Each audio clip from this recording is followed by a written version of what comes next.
जागा विचारांची, दिशा नव्या महाराष्ट्राची. आपण पाहत आहात GD9 महाराष्ट्र न्यूज.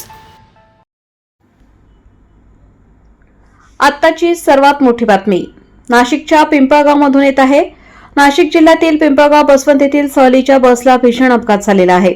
याबाबत समजलेली माहिती अशी की पुणे बेंगलोर महामार्गावर सातारा जिल्ह्यातील कराड, नाशिक जिल्ह्यातील पिंपळगाव बसवंत येथील सहलीची बस 20 फूट कोसळलेली आहे.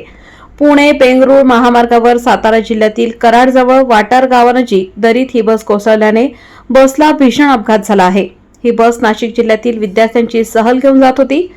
आत्ताची सर्वात मोठी ब्रेकिंग बातमी आपण GD9 वर बघत आहोत. पिंपळगाव बसवंत येथील लेट BP ज्युनियर कॉलेजच्या ऑफ सायन्सच्या पिंपळगाव येथील विद्यार्थ्यांना घेऊन ही बस सहलीसाठी निघाली होती. या बसमध्ये 40 ते 45 विद्यार्थी व 3 ते 4 शिक्षक असल्याची माहिती समोर येत आहे. या सर्व विद्यार्थ्यांना कृष्णा हॉस्पिटलमध्ये हलवण्यात आल्याचे सांगितले जाते. GD9 न्यूज महाराष्ट्रासाठी गजानन देशमुख, येवला.